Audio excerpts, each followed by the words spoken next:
Welcome, ladies and gentlemen, to Mathew's Coffee Bar. It's wonderful to have you tonight. As usual, I'm chilling out with my buddies as others keep on logging in and signing in.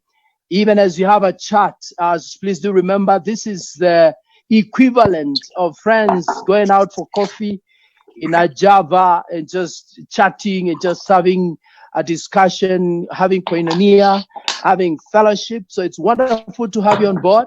I want to welcome all of you into our coffee bar today. My name is Reverend Mathew Wambua, just in case. And it's really, really wonderful to have you on board. I want to appreciate those of you that have already signed in, the likes of Titus Katembu, the likes of Sharon Koril, and I Mbada, Pastor Joseph Nzao, Mangeli Onesimus, Joshua Bio. God bless you guys as you sign in today. I'm chilling out with yours truly, Kenneth Odipo, and of course, my friend Richard Kedenge, Ochogo, and my one and only sister, Reverend Becky Baraka Jagemi, just signed in. And we are holding on for one or two other guys that are going to be joining us as we continue to have a chat and have fellowship together. Welcome on board, guys. It's wonderful to see all of you. I am glad you are not in Isili after 7 o'clock, so we could still have you around because Situa guys are on a lockdown now, serious lockdown for the next 15 days. And that is really interesting to have. But anyway, thank you so much for logging in. Like I said, here is where we just get to pick up interesting current affairs subjects, like buddies just having coffee together, and like ministers of the gospel. At the end of the day, we sharpen one another. The Bible says iron sharpens iron, and it's really wonderful to have you on board. I'm going to welcome all of you, of course, to be able to share, to comment, to be able to just go ahead and just say what you think in this couple of subjects and topics that we are going to be discussing. Let me surprise you, it's always very spontaneous here. We never have a subject necessarily that we have sat down and prepared and put together, but we just meet, and as the Lord leads, we are just spontaneous because, hey, when most times you meet for coffee, you don't have a lot of topics and stuff to discuss.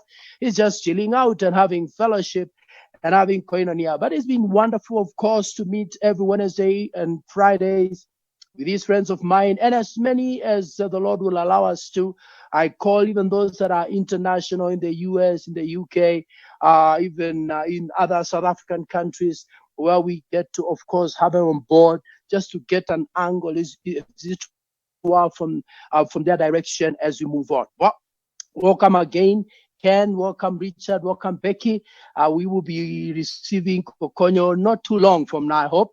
And I hope that he's going to be joining us, and Michelle as well, as we continue in our discussion today. Well, guys, how are you doing, by the way? We're doing well. Okay. Doing fine. I'm doing better than the last time you saw me. Well, that must be real good, because the last time you were still doing better, Becky. Yeah. Okay. Well, someone has either their phone or something that you need to reduce your volume. If it is either some feedback that you just want to either see what's happening, that would be wonderful, because I can hear it from here. Anyways, karibuni sana.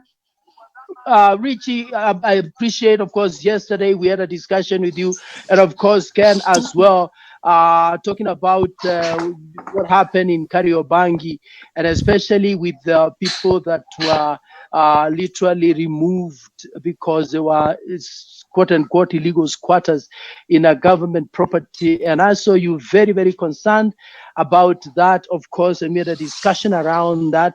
I don't know what has gone on, by the way. Is there any feedback, any update from that? Because it's a serious concern, by the way. I think I just sorry. Can you can go. No, it's okay. You go ahead and talk. I actually allowed Ricky to proceed because he's the one who came up with that thing from Twitter. But I happened to see Mathew talking today.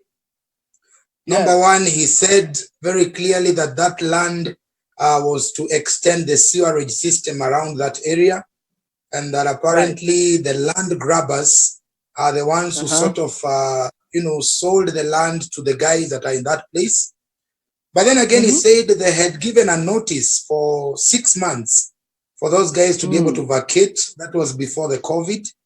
But the good thing, as much as he talked like that, he said he's going to talk to, I think, what is his name? This guy, this guy in our court system, who's going to sort out the 5,000 people, their case. They're going to look at their plight and see what is going to go on.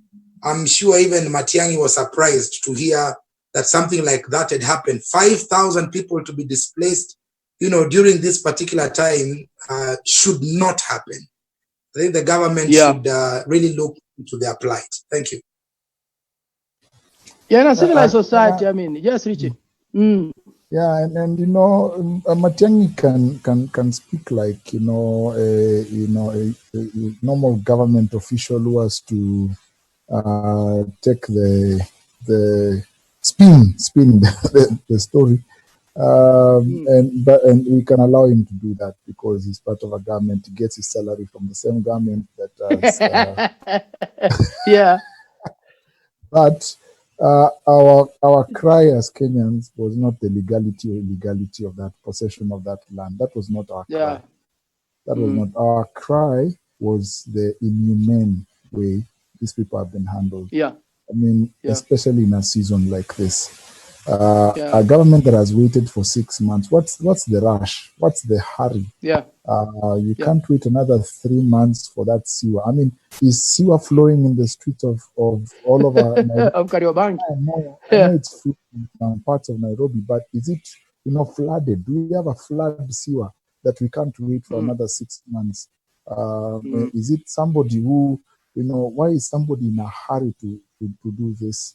And so we're saying, yes, that sewer needs to be done, and it needs to be done very soon. But, this is a crisis we are in. It's COVID.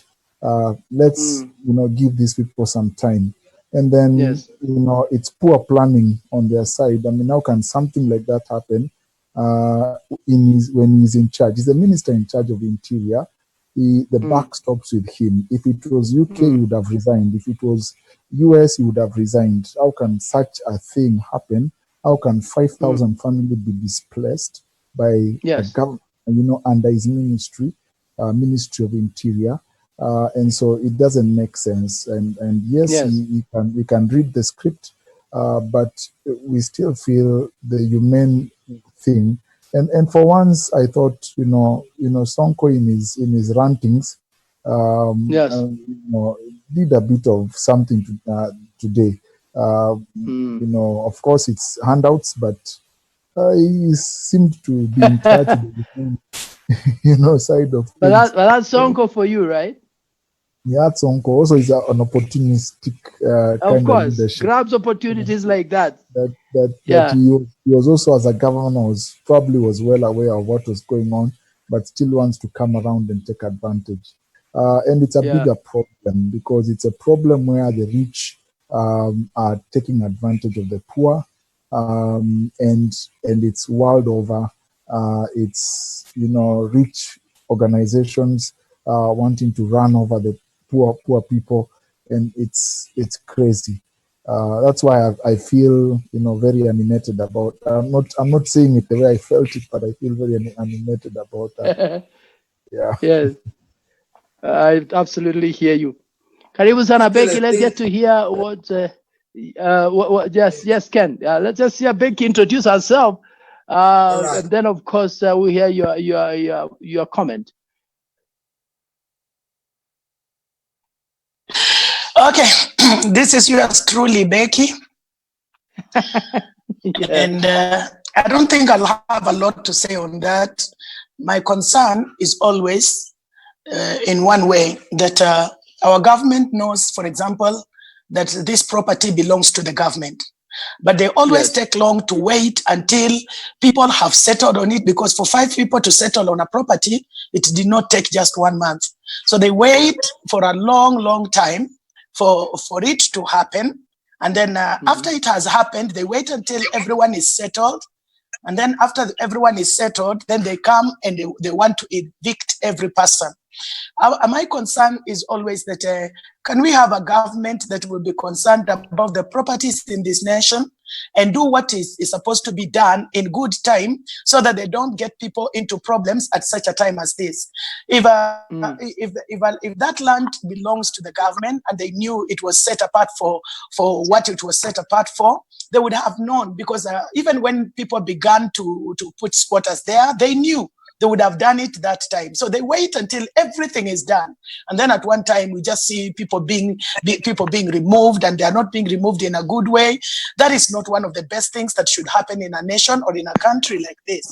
And again, just to reiterate what my brothers have said, this is a very difficult time. Even if it was possible that they wanted to do something like that, they would have waited for an opportune time. You don't get into when people do not know where to turn to, when things are not happening in the right way, and then you just begin to get people out of where they have called home.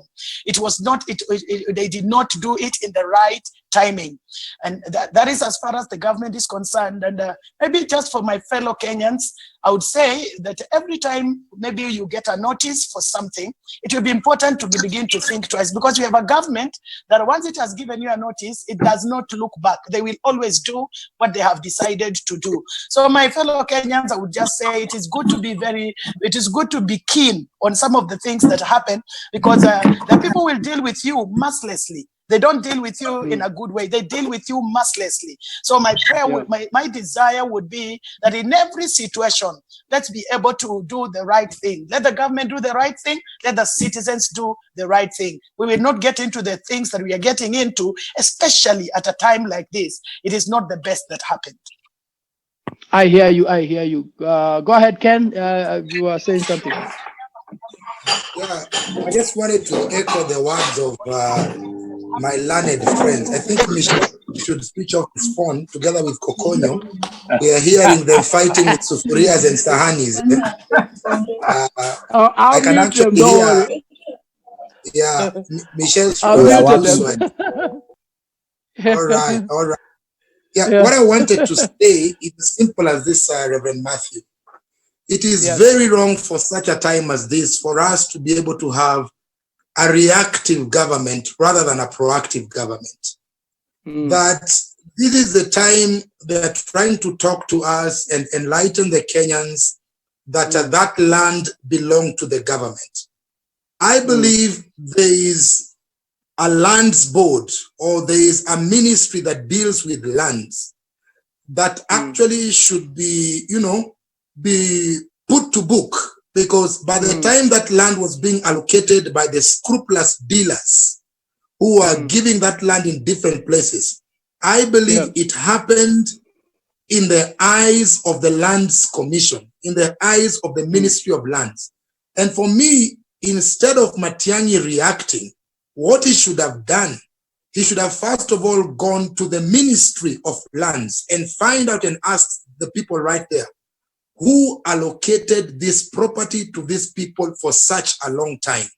And if you had given them a court, or if you had given them a notice, and I hear there was a court order, was there someone from the Ministry of Lands who followed up with that particular court order? Did he have a conversation, or did she have a conversation with the settlers of that particular place? Because we don't need to have, people who take advantage of a crisis to be able to sell a particular agenda. That should not happen. In fact, even the governor of Nairobi should not even show up, because if that particular area is under his watch, under his jurisdiction, then there should be a proper coordination between the county government and the different ministries. Because I know there's also, a cabinet also within the local government which deals with land. By now, they should have known all the lands that have been illegally acquired or illegally allocated, and they should have started sorting out that issue early in advance rather than taking advantage right now and throwing 5,000 people out there. What if they're going to be infected? I had about 45 people who are infected. Was it today? What about if some of them are coming from a place? Are we not 47? Are we not, as the government, who are actually perpetuating the current pandemic by doing things in a reactive manner rather than being in a proactive manner? Thank you. Yes. All right. Ladies and gentlemen, we are doing Mathew's coffee bar. And I, of course, I'm hanging out with my buddies, one Kenneth Odipo, one Reverend Becky Baraka Jagemi, one Reverend Richard Kedenge Chogo. And of course, two other buddies have just joined in, one Reverend Emmanuel Mahambarako Konyo, and my buddy from Eastern Kenya in the person of Reverend Michelle Mangeli Nzui. It's wonderful to have you guys on board, and I'm very excited to host each one of you. Thank you once again for those of you that are joining us. I want to appreciate once again one Kiambo Javanson. Thank you, Kiambo. Joseph Lomonyak. I think Okonyo, you'll be able to appreciate your friend Lomonyak is on board. Marietta Ngina, Pastor Flavian Shivaji. God bless you. Nick Gakuya just joined up. Kigume Karuri. Thank you, sir. James Hamala Wambudo, God bless you. Ortega Obare, my coach. That was my gym coach, Obare. Karibu sana. And of course, the rest of you that have been with us, we are doing this ideally just speaking of current issues sometimes and speaking into them as men and women of God, because for too long, the church has been too silent. And it's one of the places where we get to highlight some of these things. In fact, you just talked about one governor and who is supposed to have a cabinet in that in Syria. Are you sure there's a cabinet really going? I mean, if the way things are going, do you think there is really any cabinet? Nobody is in charge of his. That man is on his own. The government of the city of Nairobi has been taken over by by the national government. Anyways, guys, I think I don't know, but is it time that, for example, I'm looking at those people and their plight. I mean, like you mentioned earlier on, Ken, and they are thrown out in a time of a pandemic, a very dangerous pandemic. Of course, today we all know that whole town Kibokoni, Mombasa has been locked down from 7 o'clock. We all know that Isili has been locked down. That shows you how serious what we're dealing is, because if a government can go to that extent, then it shows you it's a serious thing we're dealing with, right? And then, of course, you throw people out. The weather, it's raining. I mean, seriously speaking, like you say, even if you get them even if you get them an entire 1 year's notice, that doesn't matter. Why pick a time like this? Where is there no grace to be able to wait for this thing to win over? And then, of course, then you can do whatever you have to do. Surely, do you have to throw them out and now begin to look for solutions or where to take them? It doesn't make sense to me. Welcome, Michelle. It's good to have you on board. Thank you. I am here. What say ye thou? Tunapambana na hali yetu. God has been gracious. We thank God. Can't complain. Yes. We've been up and about, trying to catch up with the world and getting to know what is happening. But we are preserved and we are protected. Amen. Yes, sir. Great. Karibu sana. Yep. I'll go back again to Richie, because Richie, you are the one who highlighted this, and of course you are pretty right. Of course, to highlight the plight of those people from Kariobangi. I don't know, but we've been having this conversation even in our discussions, of course, in our transmissions from our church, when I've been having a panel discussion with the likes of Richie and others, and just talking about how long the church has been silent and how long we've been timid, and how it is like the opportune time for us to rise up in our place. I just begin to be hard. Guys, look at what is happening. I mean, seriously speaking, what is the way forward? And as we are having this conversation here, maybe a few people listening, watching us are hearing it all over the world. are watching and hearing.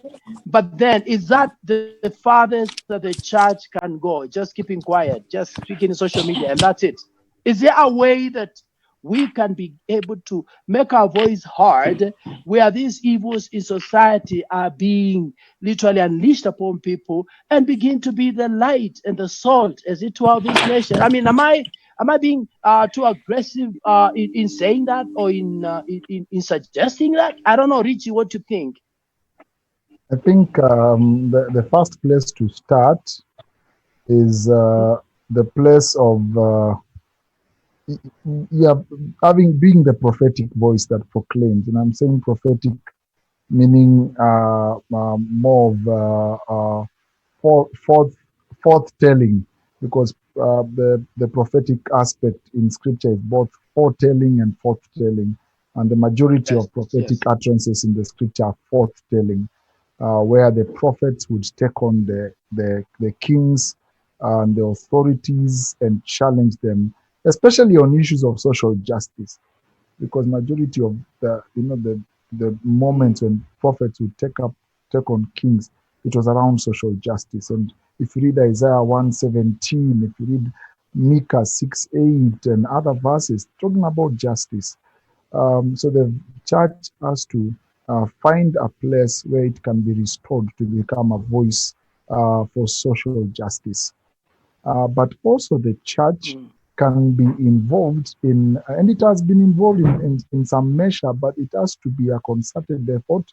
The only challenge is that the church is scattered in its effort, so you can't even feel the impact of the church, from the Catholic Church to other churches, to begin to help the poor and to alleviate the pain of those who are underprivileged. And the church can come in. I mean, we need more Mother Teresas in the story to step up and do this. And maybe we, as the pastors, need to begin to teach our people to make a difference, to be involved in social justice. We need to make it part of our discipleship conversation. I remember there's a discipleship experience we used to take people through, and it's still being used in several places. That one of the weeks we had to discuss social justice, and we had to actually go out and do a social justice project. And right now there are many homes that are still being supported. There are many children that have gone to high school, through school to high school, being paid for school fees because of those people who went through that experience, and they began to understand that social justice and engagement thereof is part and parcel of their discipleship expression. And so it must become part of our conversation, part of our language, our culture within the churches. And it does not negate the fact that we need to still preach the gospel of salvation from sin. But this gospel, as it is envisaged in Isaiah and in Luke, when Jesus stands up and introduces himself, also captures and involves helping the poor, good news to the poor, and helping them. And so something, and especially the Pentecostal churches, we have failed society in this regard. We need to step up. There are some that are trying their best. I know, Deliverance Church and the rest are trying to feed the poor and all that. But the average Pentecostal preacher in the corner of Nairobi is still just thinking of survival for himself, and we may need to have a radical mind shift in how we do this thing. So proclaim, and then let's do something. Let's make it part of our discipleship expectation that goes alongside our preaching of the gospel. I think, in a nutshell, I would say that. And then let's engage the government. Let's engage the government and see what we can do in different spaces. And I think we can go a long way. Yeah.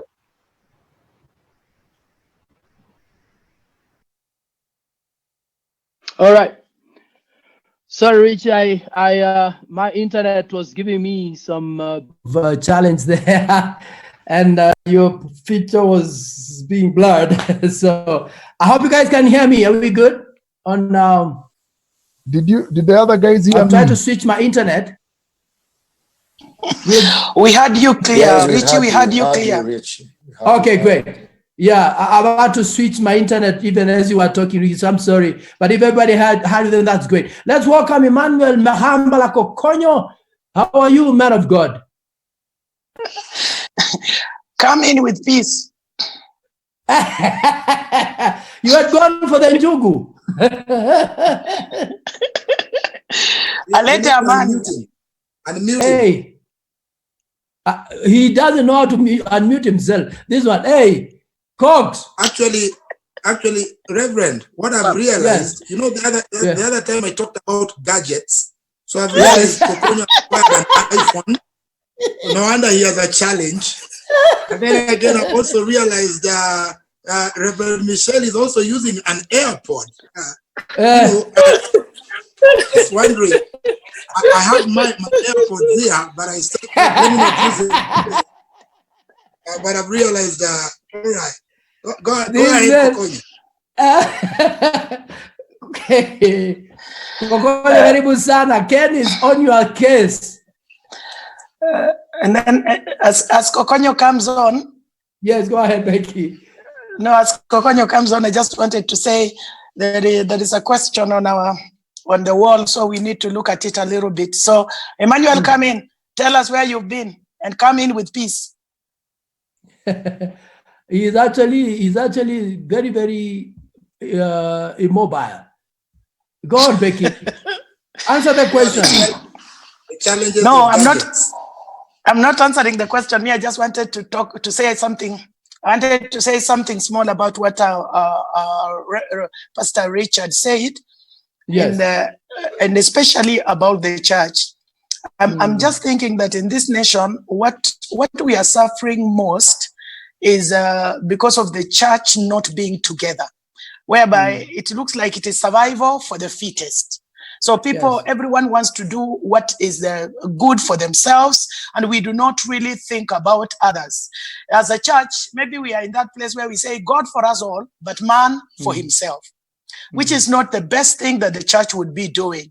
And having listened to what Chogo has just said, I'm desiring that we may have if we keep talking about having a voice in this nation. And my desire is just on how do we get this voice? Because it is like we've been talking, and every time we say a voice, because not anyone can just wake up in the morning and say, this is what I'm saying. I'm interested in how do we get to find men and women that really love God and love this nation and love the citizens of this nation, that have a heart for those who are underprivileged, and they're willing to step up so that they can speak on behalf of the others.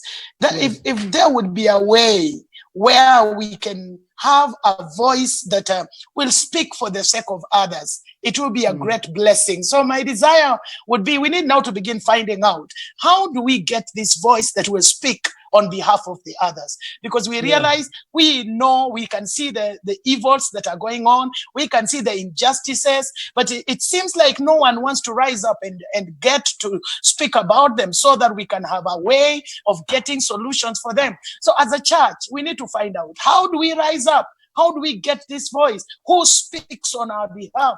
Should we just talk from wherever we are, and then after we have talked, it goes down? Like now there is this issue that is up. We can talk, and then after it has been forgotten, we forget. I'm thinking we need to find a way whereby we are not just saying God for us all and man for himself. We really need to come to a point where we can find out who comes to the limelight, and we get the voice that you are talking about. Awesome.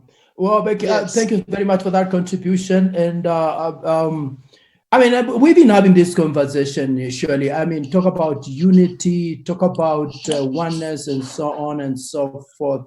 And now, in the current situation that we are discussing, it kind of just brings another angle as far as the place, the position of the church is concerned. Because truth be told, the church has been timid. The church has been silent. Here is social injustice being meted against Nairobians, against citizens of his country, and the church is quiet. The church is silent.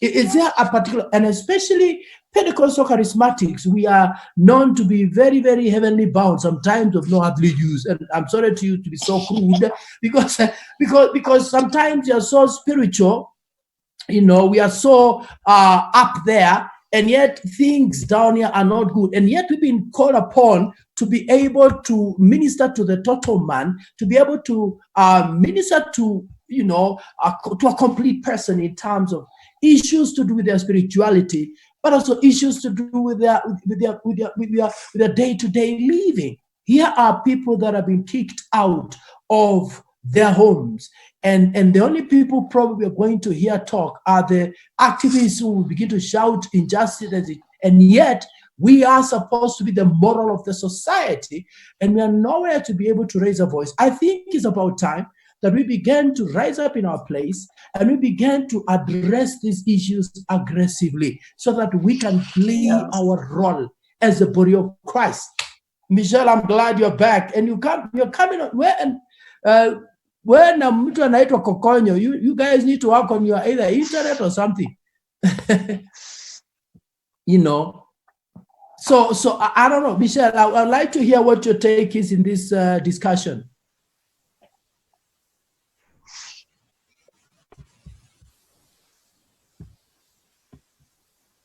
Unmuting.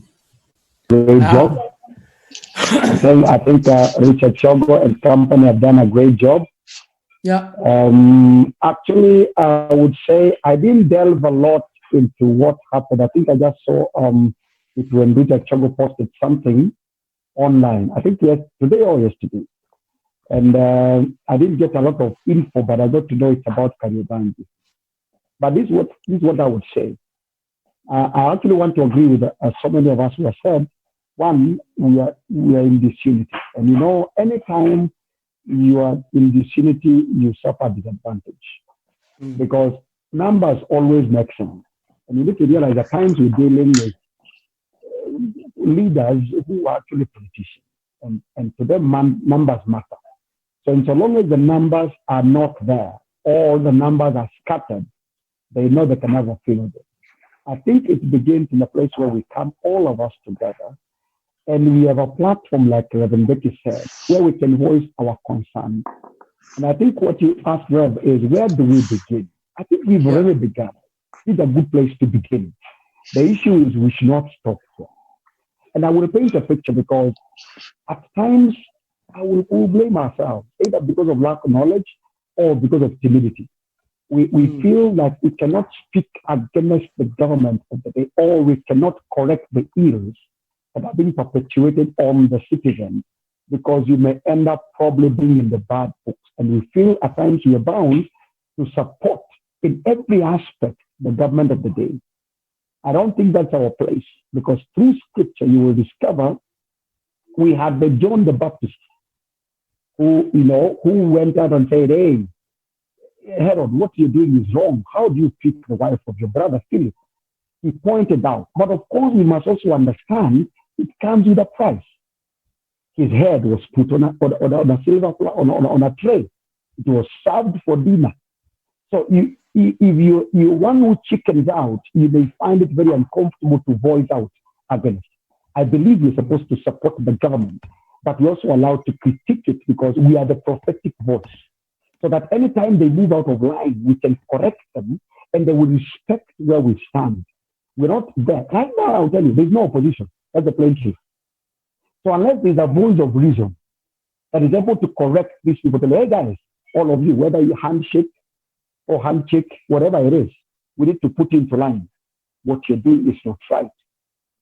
In fact, somebody made a joke online and said, there is no corona. Actually, say it clearly, say there's no corona. And he said there's no corona because there is no government that will evict people while they're telling them social distancing, telling them to wash their hands, sanitize their hands, and you bring down their houses in the middle of this, unless you're telling us corona does not exist. And it is an extreme, but it paints a certain picture that at some point we need to stand out as a church and say, we need to see people coming together to issue press conference and correcting the government, telling guys, what you're doing with people is not right. Because these people are members of churches. These people go to somewhere, some of them to a mosque or somewhere. So if we don't defend our own, shepherds are there to really stand against the wolves when they attack the sheep. So I really agree with many of you that we need to take a stand. Of course, remember, if you stand out, you will be marked. If you are marked, you will be served for dinner. So you've got a choice. Richard, you're smiling. I'm amused. What is it that you're smiling about, Richard? I mean, just the whole issue that you may be served for dinner. Okay, it's not something funny. Yeah, I know. But it's a risk, and I think one of the challenges that I see when I look at myself in the mirror is the fact that I'm not sure I want to be the John the Baptist who takes a stand and the prophets that we talk about in the Bible, maybe a quarter of them or half of them did not die like a nice graceful death.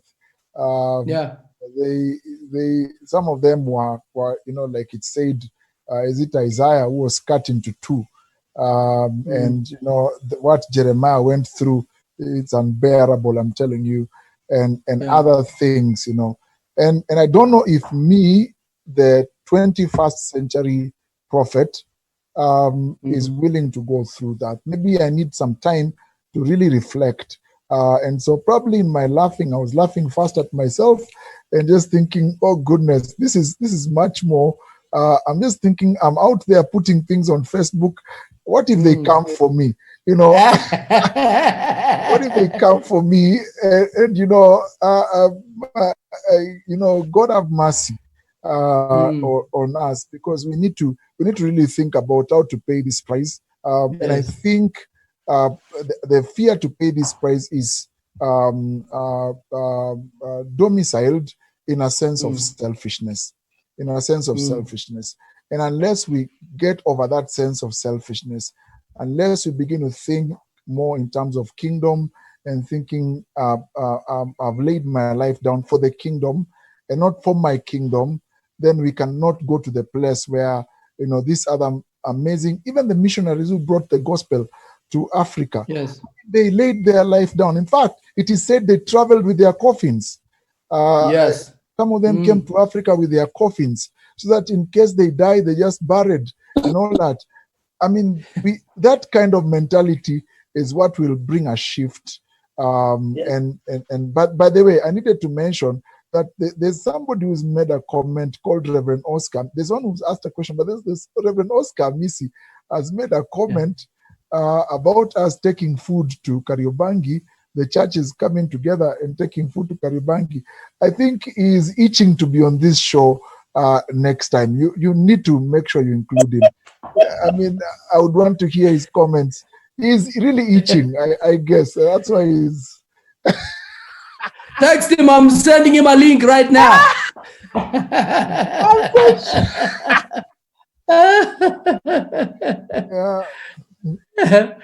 Unless he's on another call. Maybe just, no, I was just saying, based on what Pastor Richard has said, maybe as a church, we need to go back and sing the song we sang some years back, I Pledge My Allegiance. Yes. Yeah, just that. Are you being to play? Okay. All right, let me invite. Yes. You used to lead that. I'm saying you used to lead that song, and when you sing that song about pledging allegiance to the King, you realize that many people paid a price, and that is what that song teaches us. It seems like the 21st century Christian is not ready to pay that cost. So maybe we need to sing that song and take it seriously and begin to see what is the cost that we need to pay for this. Yes. And Reverend Mathew, let me jump in a little bit now that Reverend Becky has mentioned the word allegiance. There's I've discovered in my study of the Christian discipleship, I've had a very deep interest in discipleship and all that the past couple of years. and a few books I've read, there's a thread that is hidden that is very interesting when it comes to that discipleship sometimes exists in attention, and the tension in the context of our conversation, and I've referred to the word allegiance, is the context that the three Hebrew boys were quoting. They were saying, yes, King, we honor you as king, but we have some boundaries. And so there's a tension they were living in, a tension of honoring the king, but not crossing certain boundaries. And there's also a tension when it comes to allegiance, a tension of, is it Romans chapter 13, or which talks about we need to, be loyal to the authorities, we need to submit to authority. But then there's also the tension of being a prophetic voice that challenges, if the authorities are going in the wrong way. And so that tension, we need to live in that. It's not a very comfortable tension, and we need to live in it, where we are, yes, we will support the government. Yes, we will, be submit to the government, we'll pay our taxes. But then when they have gone wrong, we will raise our voice and challenge the government and say, here you have gone wrong. This is not the way you should lead. Because my thinking is that it's not really the person of, let's say if it's the president, or it's not really the person of the president that is God-given, it's the presidency that has been given that place of authority. But the person, anyone, who has the qualities can step up there. So it's not, the preserve of one person, but the presidency. So we are loyal to the presidency, but then if the person is misbehaving, we need to point a finger at the person and say, yes, we respect the presidency, but this is not behavior for presidency. This is not behavior for government. We respect the government, but the government that eats its own people is not a good government, and it needs to change. Yeah. All right. I hear you. Well, Reverend Oscar, wherever you are, your body just voted you in, so you are being demanded on this show by public demand. But before, and as Oscar jumps into this conversation, I want to appreciate one Judy Kerongo says, I'm happy to hear from you, servants of God, on this matter. Thank you, Judy. Anne Sang saying, I am following. Judy says, the church is speaking. Anne Sang says, we need to hear more of this, taking the mountain of politics. And Judy agrees. She says, yes. And also says yes, so on and so forth. We have one until Miri Mawel who's joining us. I want to appreciate Rispi Olivia joining us. I want to appreciate Frederick Obiokelo. Thank you, sir. Cynthia Interiors, God bless you. David Muriungi, God bless you. Obviously, it's a great joy to have you around. Michael Musembi, thank you, sir. Unasema Nico hapa mchungaji, it's great to have you on the show. Thank you so much, Michael. And of course, Pastor Alan Kefa, I appreciate and celebrate you, sir. One Bishop Wellington Odendo. Thank you, man of God. God bless you. We have Lawrence Makaya tuned in. Fred Mwoki tuned in. Jennifer Amisi tuned in. Tony Owata, God bless you. Haris Kishuhi, God bless you. Mathew Guida, God bless you. Anne Miri Mawel, Lima Solo, thank you. Lucy Kokoyo just joined it. Oscar, we need you over here. Billy Kigani, Lawrence Maoto, Michael Musembi, and the rest of the guys joining us. Thank you, Tony. Thank you, Tony. Pastor Wafula, Job, Juma, and of course the rest of you. Let me just see whether they've got a couple of messages before we go on. All right, yes. Well, I appreciate these guys who are watching us today as we walk through this terrain. And I don't know what your take is, guys, but COVID-19 or not COVID-19, we are at a place where, there is a serious, if you may, need for a turnaround in the sense that we need to be at a place where we begin to be the voice, if you may, for these, disadvantaged people. How long will we keep quiet, people? And Richard, you just talked about the place of the prophet, and that actually reminded me about Nathan when King David messed up in the way that he did. And Nathan stepped up and told him, man, this is wrong, and that pushed the king to a place of repentance and confession and turned, as it were, a situation around. I think, I'm sorry to say, but I think we have a generation ahead of us that maybe all that they knew was honor the king, pray for the government. But raising a voice like this, they've never been in that space and place. There are very few of them that are in the place where they want to talk. They want to say, this is evil in society. And I think that is our place, a generation that needs to be bold and stand up and call things the way they are. I mean, cannot just keep on singing and dancing around the same dance and singing the same song, guys. We've got to begin to really call evil, evil, bad, bad, if we are going to be of any use to our society. And I think Kariobangi is a great example where I needed to hear some serious prophets and men of God in this country who would rise up and obviously, speak into that situation. But I haven't heard any. Welcome back, Magambala. I've had some difficulties, but I'm back now. You are back. Tell Ken that I've landed. Let Njugu. Tunajua Njugu bring them. How do you leave us go looking for Korosho seriously? Perhaps network imeletea shida sana hapa kwa nyumba. Usijali. Yeah. We are glad to have you back on board. All right. Thank you. Okay. Thanks. I don't know. I've actually been able to see a lot of postings coming from you, Richard. And I love your passion and the heart that you keep displaying, and especially in the space and place where these injustices are being literally meted to people. In fact, because of the noise that we made and the noise that people have made, the government today decided they were going to make sure they pay for anybody that has been quarantined in government institutions, and they will take care of the testings. And I think that's very, very positive. But I don't think if we didn't talk and the social media did not go abuzz and make noise, nobody would have done anything, And then here we are now saying people should go for voluntary testing. Who wants to be told you have COVID-19, quarantined for a cool 14 days, my friend? Who? Nobody wants to. Kokonyo, we have not heard you before you lose your data and you lose your internet. Can you tell us something? Amenda tena. Ai, Michelle, okwa ndugu yako. Ameenda kutafuta network. No, I think he has a challenge. There's a serious challenge of network in this area. Okay. We are still in the third world. Now, we all are. Yes, actually, I agree, because you know what?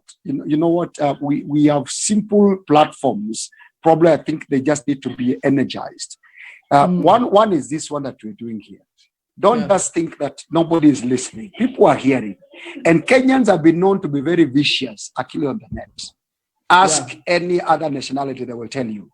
When Kenyans start roasting you on Twitter, then you better look for cover. So we have a platform where we can be able to talk. Probably the only way. Yes. You get roasted home and dry. And so here we just need to enhance this to another dimension, so that, because social media has become a serious platform in this day and age. In this time that we're living, social media has become a very powerful tool. That's what we are preaching on. That's actually what you're using right now. Technology has become a serious platform. And so I believe even the noise that we are making, the governments are able to pick the lines that people keep talking about that are agitating them, and they're able to know what is the problem with the populace that is saying that is happening around. They're able to see something. The problem, I think it was Reverend Ken said, they need to cease being reactionary, but then we still have to voice out what we believe is wrong and what we believe is right.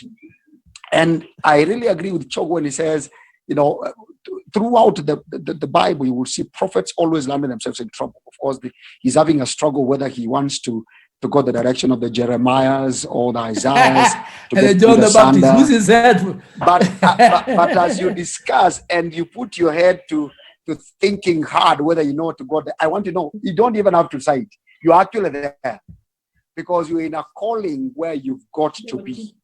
And that's why even when you try to deny yourself, you post something online because you realize you cannot stomach this. So the result is what you're seeing. There's actually a change that is taking place. We just need to increase the intensity and be more concerted. And I think this is a platform now where somebody was saying the church is silent. Actually, I think now the church is talking because we have men of God in this place. We have men of the cloth in this place who are voicing, and I actually believe it's the Pentecostals who have a greatest of limitation and have cowed away, I would say, from actually voicing these things. So this is a serious platform realm, and I think we just need to reinforce that and talk to the chogos of this world to keep posting those things. Some of us will not post, but will comment and reinforce what they have said, and you we say will get amen. somewhere. We will say amen, and we will say, I support him. I not know how to articulate it very nicely because I don't have all the info, but at least I can show that there are many. Because these people, I told you, politicians and leaders only care about numbers. They want to see how many people commented on that one. To them, hizo ni kura. So the moment they get to know their votes in there, they will start doing something about it. Because there's always an next election that is coming. But I want to say by saying this, statesmen, somebody said, don't care about the next general election. Politicians care about the next general election, but statesmen care about the next generation. That is where the difference is. I want to believe as we continue voicing these things, we are separating men from boys. COVID-19 has put people where they belong. We know who are the leaders and who are followers in the name of being leaders. So now we know that. So I think let's voice it up. Let's continue talking about it. I saw Oscar commenting and Reverend Oscar saying we need to take food. Agreed. But we need to make sure that they don't get, I would say chased away from their place so that we don't have to take food. We only take food when they already have a shelter. So I think that's a good place to begin thinking. All right. Thank you very much. One George Elsoweru says, and we the church decided to play safe in our own arena on our mountain of religion and leave alone politicians fearing the mud they throw around. I think that's a serious contribution. Thank you, Waweru. God bless you so much for that. Kokonyo, we are smarting to hear you throwing your spanner into these works because you've been on and off. And welcome back, Ken. Good to have you back. Kokonyo, what's your take before again the internet begins to play tricks on you?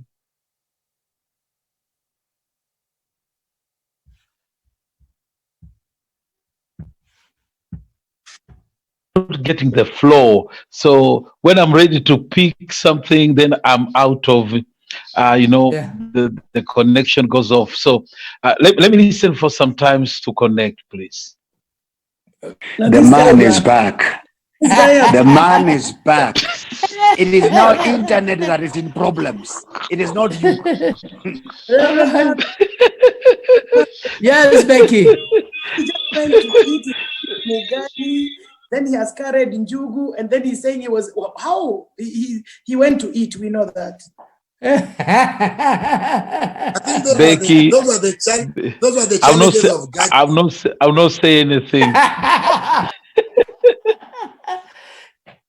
Ken, you're saying those are the challenges of gadgets.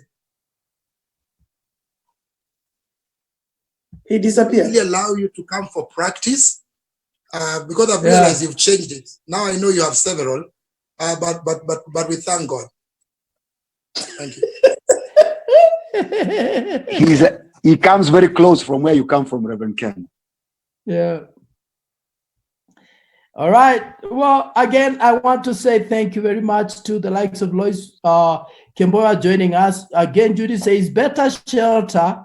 Meanwhile, food ni sawa. In other words, I think that kind of just responding to your contribution, Michelle, that, okay, right now they're out there somewhere.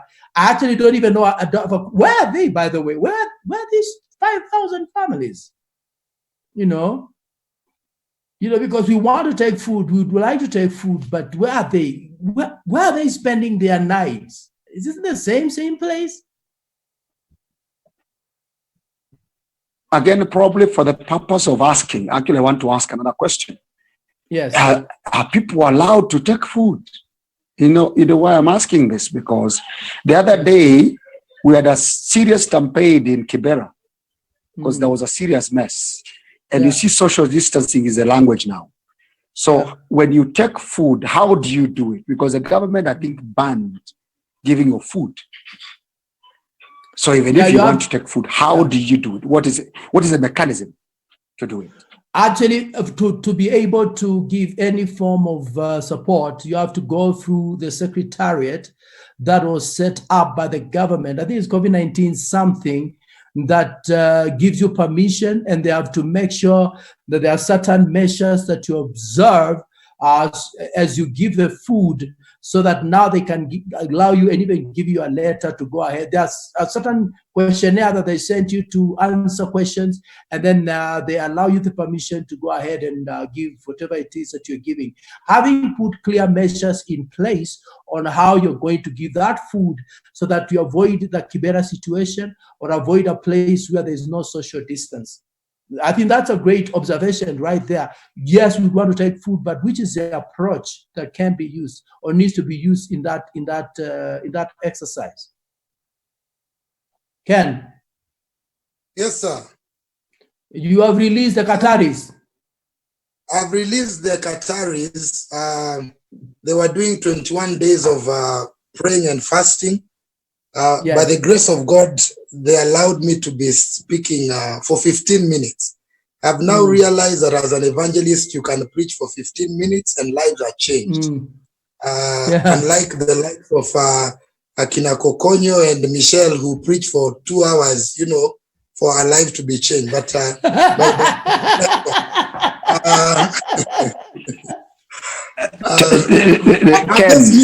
I've missed Kokonyo. I've really missed Kokonyo. Be very humble. You know,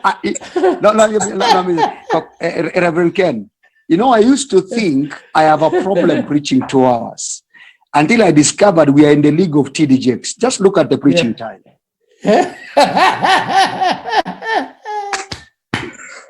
All right. Reverend Mathew, just to be able to try and focus my mind and, you know, come out of the other things that are happening and being commented on. How many churches do we have around Kariobangi? There are many. I don't know. Many. But I guarantee you that there are many around that place.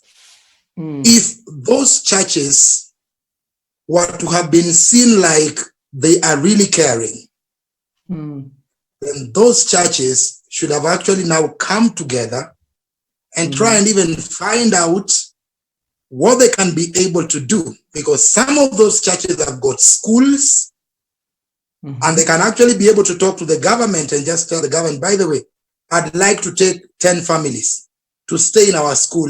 We will take care of them. We will feed them. We will do whatever needs to be done until you sort out this issue and until this pandemic is done. If the church would have taken that kind of initiative, then I think a majority of people will be able to realize that the church is not just thinking about tithes and offerings, but that the church itself is actually looking for means and ways of reaching out to the people that are out there. Because John Maxwell says, if you really want to be an uncommon leader, you're going to have to find a way to get much of your vision seen, implemented, and added to by others. And we must, as a church, not just wait for the government, but we must be proactive. The churches around that place right now should have actually even sent one person just to go and check what is really happening. They can be able to reach the MCAs of that area. They can be able to reach the MPs of that area. Then they just have a small, short, meeting to be able to look at the plight of those people. Because the church should not take a back seat whereby we always wait for the government to take the first step. We can also go out there and do what is needful, and then the government will be able to see that the church is doing something, so that even if they are trying to lend a hand, there is already a structure that has been put in place. If we want to wait for the government to do it, we will wait for a very, very long time. I think the church needs to rise up and act right now. I seem to hear you like challenging us to be able to look at this situation in a two-pronged way, in the sense that we must voice our disappointment at the way the government has handled the issue. But at the same time, it's not just a matter of talking, but also we must also react to try to safeguard and secure these people against the weather, against the pandemic, and get them somehow somewhere safe, even as we engage the government. That seems to be the way, what I'm hearing. But guys, I appreciate the fact that, of course, we are saying we have a platform here where we can actually begin to talk and begin to address some of the issues where we have kept silent about. But I don't know, Richard earlier on, of course, and I think it is Michelle was talking about John the Baptist losing his head, becoming someone's dinner at one time because they talk too much. I don't know, but how far can we go in terms of not only just voicing our disconcert, our disappointment at the government, but also what can we do to be seen and to be listened to? Because that is my issue here, because talk is cheap. There has to be a way that we can, and this, I seem to see a generation of leaders that definitely have the courage and the boldness to rise up and not only talk, but actually step out there and challenge the government. No, you can't do this. You've got, because if this society is going to change, someone has to be the sacrificial lamb somewhere, and that's what I'm asking. Beyond just saying, what else can we do? Beyond just giving food, guys, what else can we do? Richie. Yeah, I think we can start in a small way and to start to make a little difference.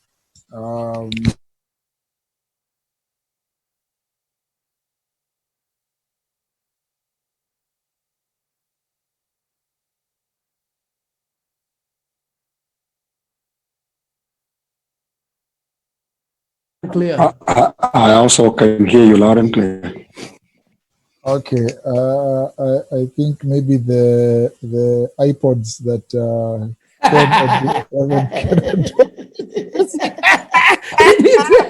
he needs to change the gadget. Punguza mawe Richi. Sawa, nimepunguza size ya mawe. There's a mutual friend of ours, myself and Reverend Oscar, who will be on Friday, will be on this show by God's grace. We've been working together with her to do some programs in the schools in Embakasi West constituency. Right. It's been a collaboration between our church and that sister and the organization she has to just go and distribute school uniforms, mentor young people, and there's a massive change that has come up in the lives. Schools have been painted, classrooms have been renovated, and a lot was up. Like this year, we had, before the corona thing, we had planned to have a great walk and do a lot of stuff. And in fact, even politicians were now beginning to be attracted. I think I remember even at some point, the deputy president was inquiring about what is happening in that space because he had gotten wind of that. Something happening in a small corner of the country in Eastlands attracts the attention, and it's being done by somebody.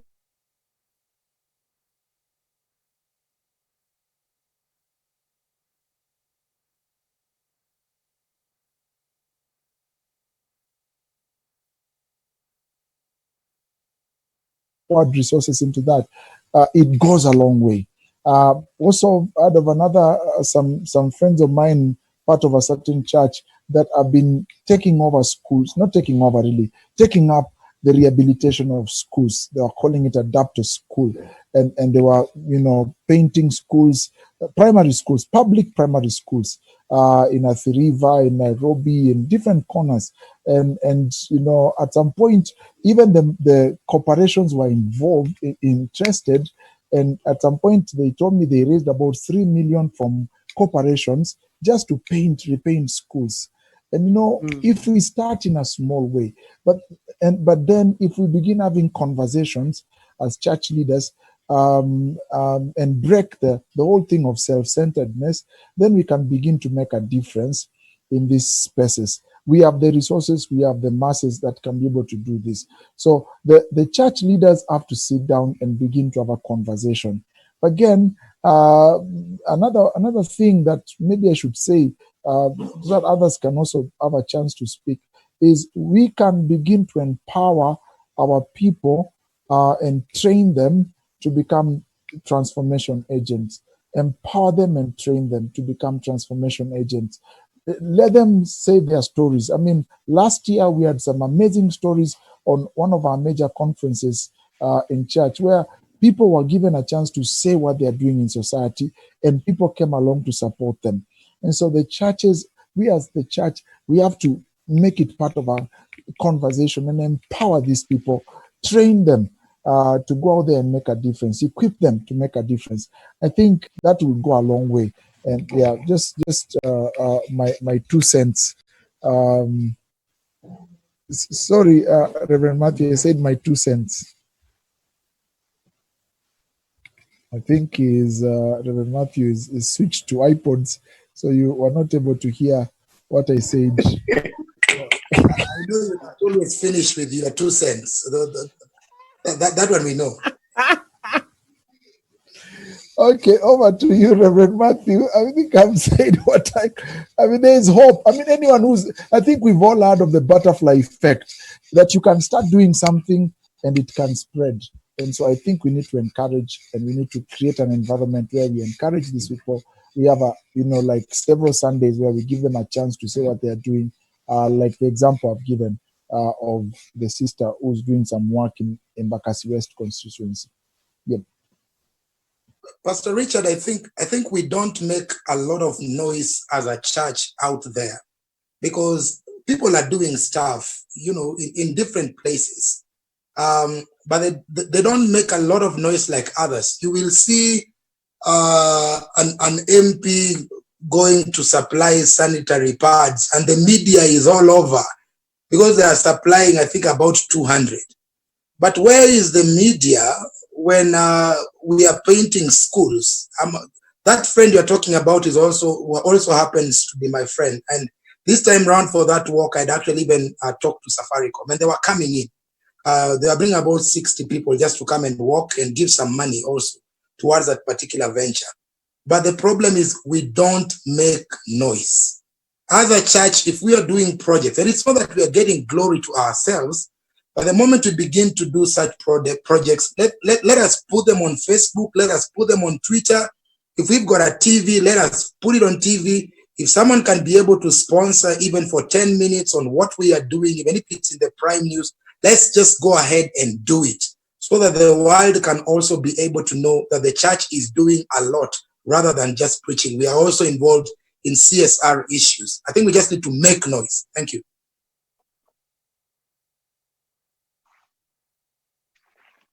All right. I hope you can hear me. I have to change my headphone. Gadgets again, right? Gadgets are in plenty, my friend. Yeah, and actually someone is just saying network, yeah. I think that must be a sister of Kent somewhere, and guys, we are talking about, what would you call it? This is a social activity, social front as far as the church is concerned, because we have a responsibility, obviously, to minister to the total person. And when we see injustices being meted in our society, obviously, we need to raise a voice. And I just want to appreciate that friend of Richard. She's also a friend of mine, by the way, being able to attend their functions and get involved big time, actually. And I think that's a very noble task that church is involved in. And I think that for me, obviously, ought to attract a lot of attention.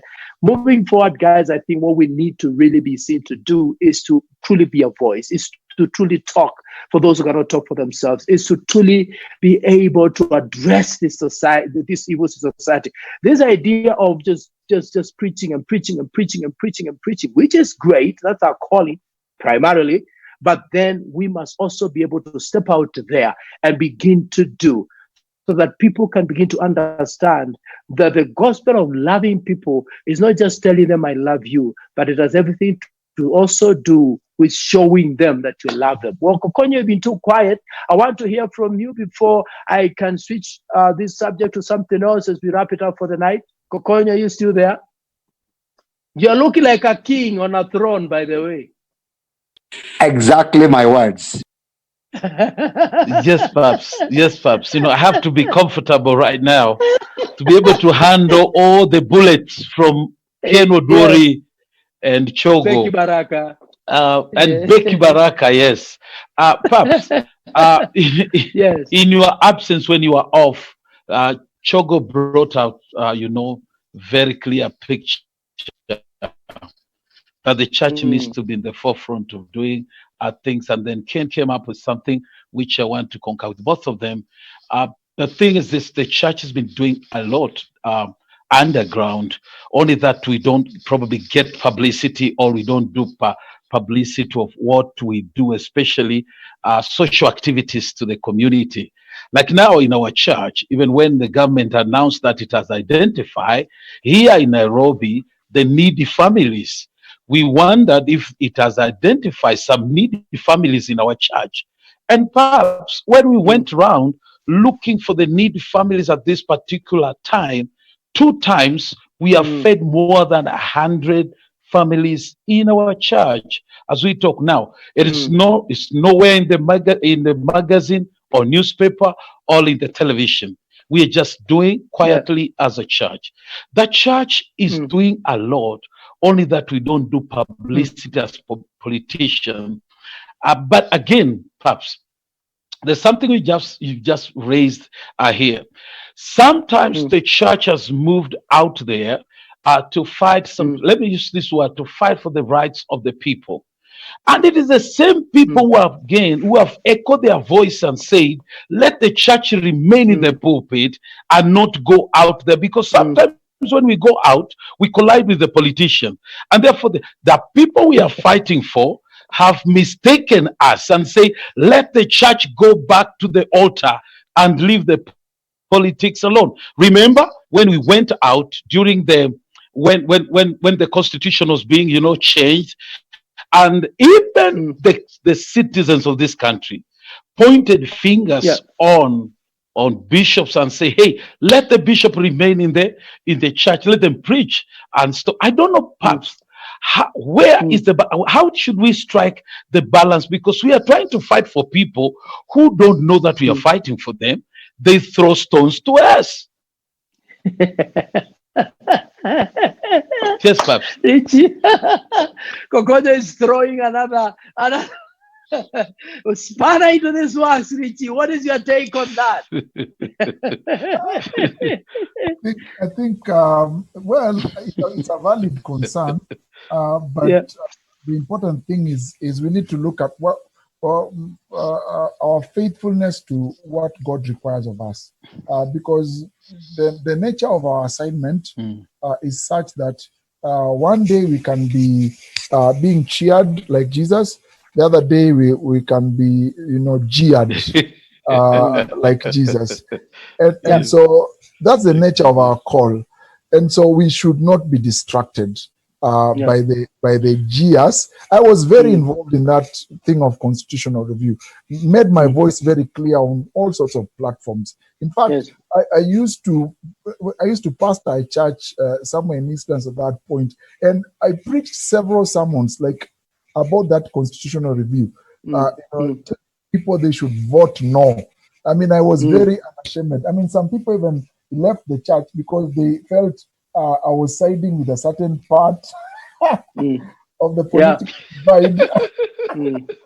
But I was very clear about it. I even went to Uru Park for the rally, you know, the no rally. I went to Uru Park, I went to, you know, the rally that was at Meteorological, you know, Teresia prayed, and, you know, we even had Maina Nganga there.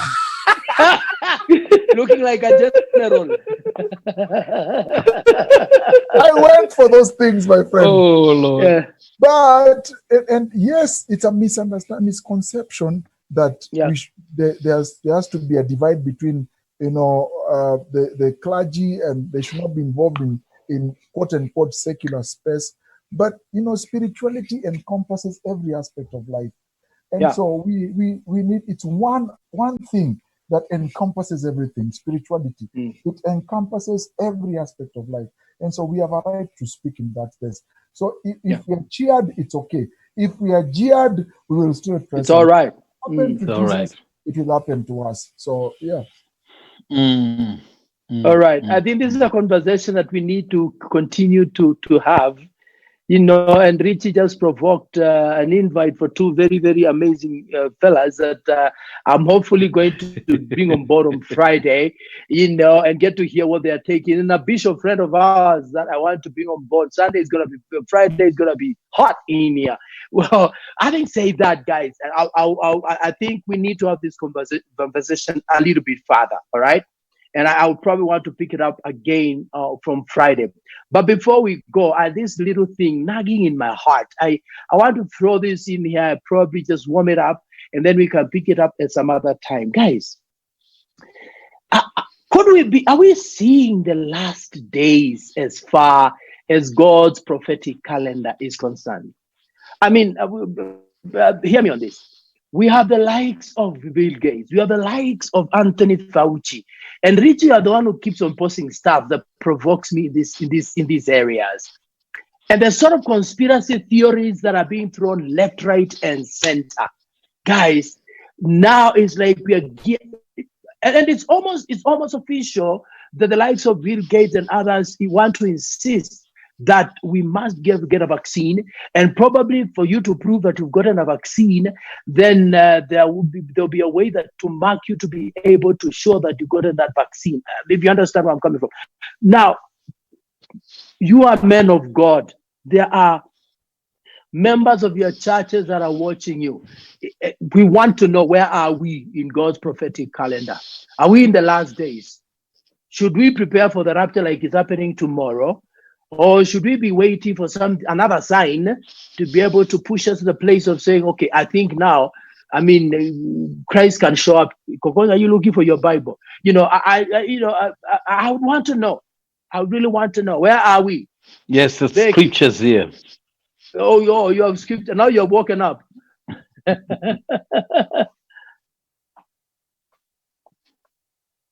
God, Gokonyo. But I can say something, perhaps. Yes. Hello? Yeah, go on. We are listening. Yeah, perhaps. I can just say, yes, I can just say something. I think one or two things. I'll take my focus, the book of Mathew, chapter 24. And the disciples of Jesus are asking, when will this one happen? When will be the signs of the end? Yeah. And when will be the signs of what will be the signs? What will be the signs of the end? And what will be the signs? The signs of the end times. Jesus begins to break it down. Yeah. And he mentions the rumors of war. He comes to the place where he brings the picture of pestilence and all that. But again, Jesus comes to a place, he says, hey, this will not be the end, but the beginning of that pain, like a woman in the labor pain. It will be the beginning of pain. So to me, the general picture I'll be able to draw out of all these events unfolding, it is the beginning of the end times. To me, that's basically what I'm seeing, based on Matthew chapter 24. Okay, guys, throw in your contribution as we wrap it up for tonight. Becky, you are next to the evangelist there, so I'm waiting to hear.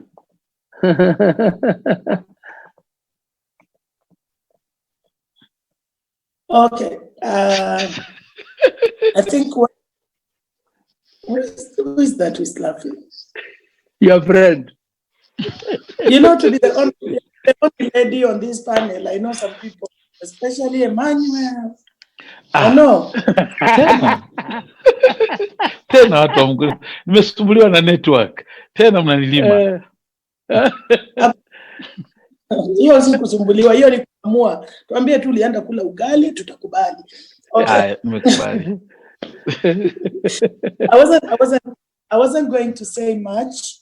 I was just going to say that the times that we are in, there is a lot that is being said, east to west. Everyone is coming up with this should be this should be that, and looking at some of the things that are happening, there's a tendency that it may be a time that we will begin to say, is it what was prophesied? But just like my friend who sometimes becomes, I don't know how to call him, just like he has said, it becomes where we really go back to scripture and look at what was said, how it will begin, and what will be, how it will come in.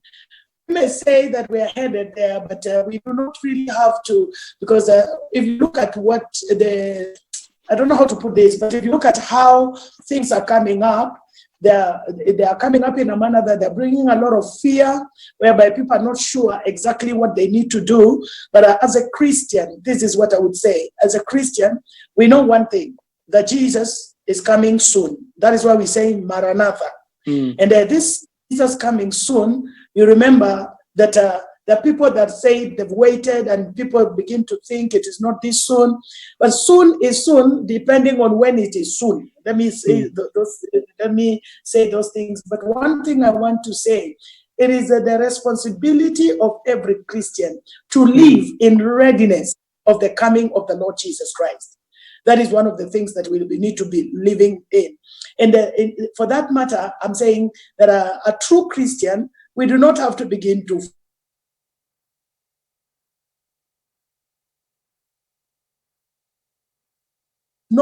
we should just be ready for what is supposed to happen, especially when it comes to living right according to the principles and the precepts of the Word of God.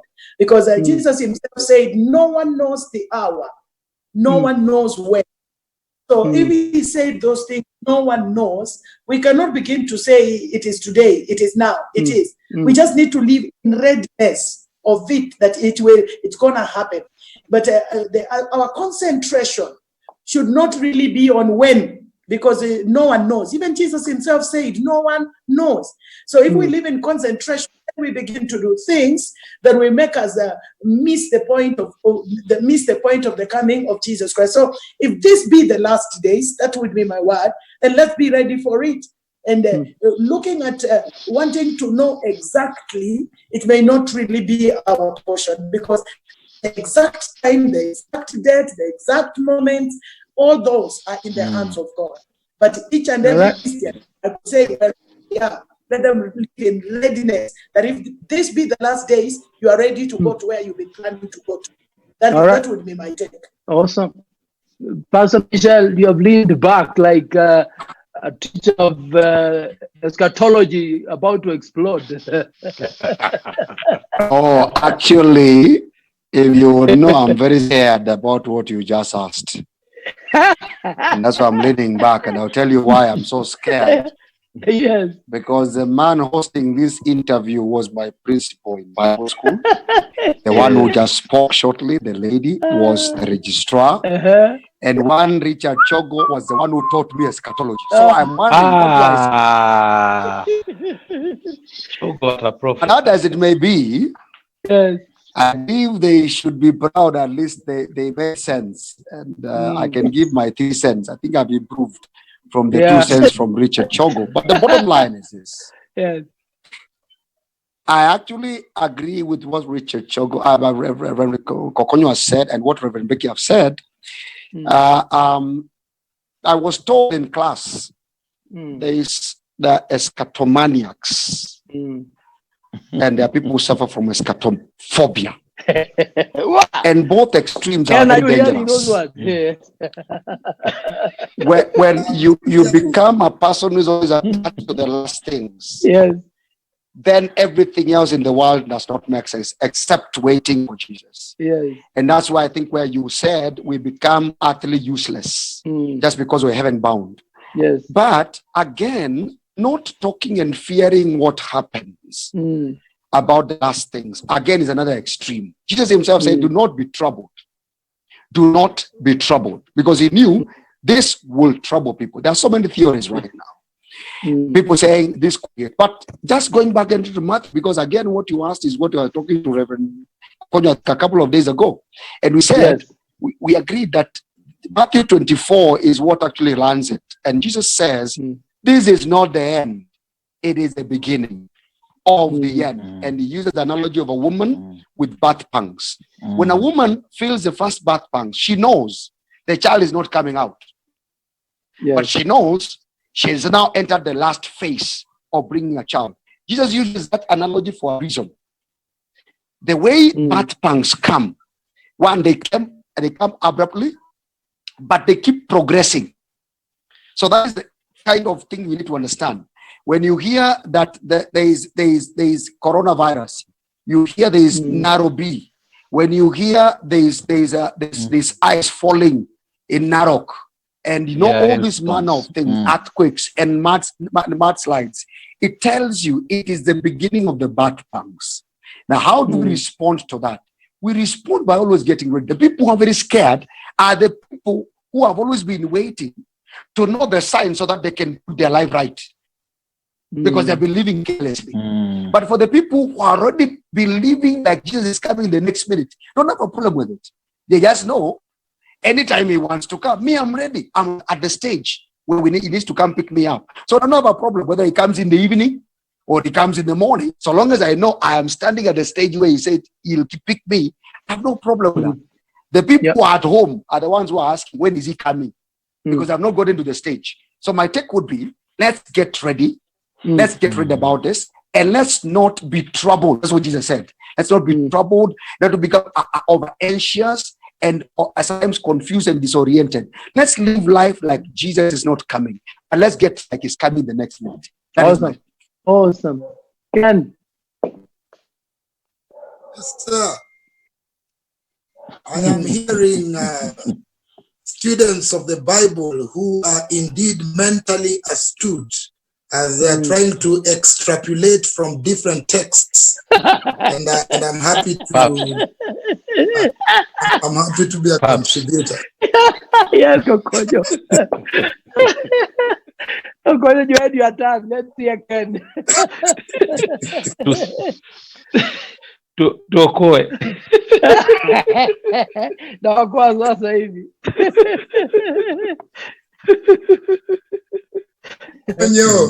Kokonyo Yesu anarudi. Yes, but sir. I don't think there's anything much that I can be able to add from these conversations. All that we need to know is that Jesus is coming soon. And there are clear signs in scripture. There will be rumors of war. There will be earthquakes. There will be false teachers. You know, then the gospel of Jesus Christ will be preached all over.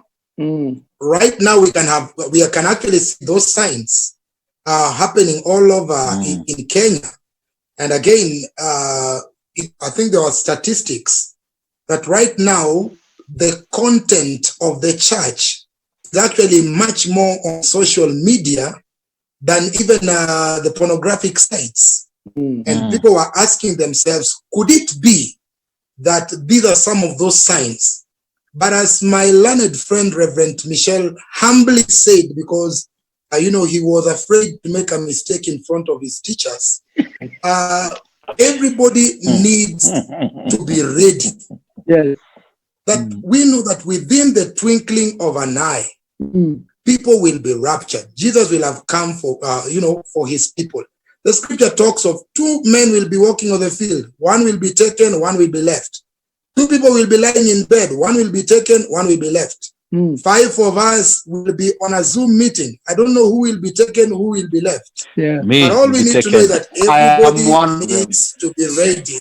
Yes, we just need to be ready. So all the believers to, live right,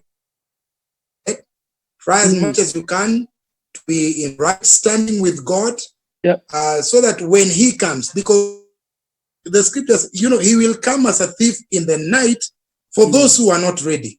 But for those who are ready, he won't be like a thief in the night. We will be expecting him to come.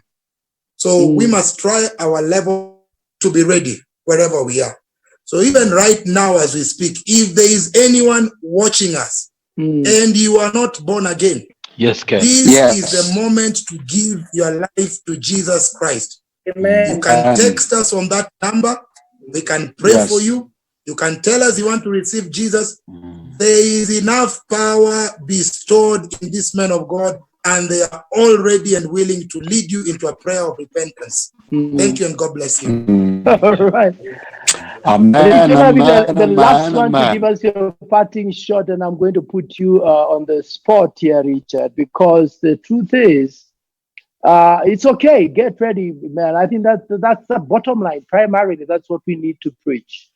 But Revelation talks about the mark of the beast. Okay, we have believers out there that are asking themselves, supposing it comes to being marked, should we accept? Because either that would mean I've been vaccinated, or should we run away?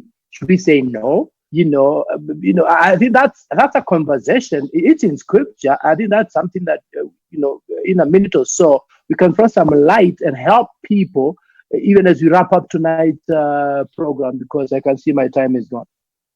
Yeah, I mean it's a complex conversation. I have always prayed that God will have mercy on me, and that I will not be caught up in that generation. That has to either refuse or accept the sign. But if you read and if you just do your rounds on the internet, you'll find there's a heated conversation towards that direction. And there are some countries where they have begun to put chips in people just for one reason or the other. But then we haven't gotten to the place where it's been declared worldwide that you must have this for you to transact or do things. But if it gets to that place, right now they're talking about something called a quantum tattoo. A quantum tattoo, there is research going on, with regards to that. It's not yet out there, but it's something that they are considering with regards to vaccines. And also with regards to monetary security and all that. But if it gets to that point, to say that you can't transact if you don't have this quantum tattoo, I personally wouldn't want to have it. I don't know how my life would look like. It's going to be a difficult conversation, but I wouldn't want to have it. Because clearly, if it gets to that point where it's now a requirement for you to transact, that you have this mark either on your forehead or your hand, then it becomes a fulfillment of what we see in the book of Revelation. And I wouldn't want to, be at that point. And there's also an argument, clear argument, in terms of eschatology, if those who are part of the church will still be there when this is required of humanity, or they will have been taken. My hope at this time, is that we'll have been taken. been taken, yes. And I hope I'll be among the number that will be taken. But a little comment about the signs. A little comment about the signs. Then I can hand it over back to you. Is that the word that comes to my mind is crescendo, and crescendo is like the way jazz music is. It starts in a slow way, and then it ramps up. And I think the signs. There's been a crescendo of signs over the time. And I think anyone who's been studying history, because I also love studying history, I love watching channels, there's a crescendo of the signs that Jesus talked about. And the challenge is you don't know which intensity God is waiting for. Maybe we have already arrived at that intensity, and so God decides this is when it's going to happen. So we have to keep being ready. Because pestilences will come, all these things will come, and may God help us. So I'll just read one scripture, about 3 verses, and then I hand it over. It's Romans 13, verse 11 down to 14. It says, "And do this, understanding the present time, the hour has already come for you to wake up from your slumber, because our salvation is nearer now than when we first believed. The night is nearly over. The day is almost here. So let us put aside the deeds of darkness and put on the armor of light. Let us behave decently as it is in daytime, not in carousing and drunkenness, not in sexual immorality and debauchery, not in dissension and jealousy. Rather, clothe yourself with the Lord Jesus Christ. And do not think about how to gratify the desire of the flesh." I think even the Apostle Paul, his emphasis is on living right, not even on the exact time, but living right. Actually, there's a man of God who had suggested that it's going to be somewhere in the middle of April. It came and it went. I don't know what explanation. It's the mightiest it looks like we are in heaven. We are already in heaven. He has said before nothing happened. Even now he said and nothing has happened. Well, guys, I think I'm You're used to him. it at this point. I want to appreciate every single one of you. It's always a joy to chill out with you guys and listen. You kind of just pick your brains on every one of these single challenges that we seem to be facing. And I want to say thank you so much, even for your contribution. I'm thinking, Richard, probably this Friday, as we have this, we'll push this social agenda a little bit further. And I invite those 2 friends of yours, someone else, so we can kind of just have a more interaction with someone who is already doing something, see where the church can plug in. We don't just want to talk.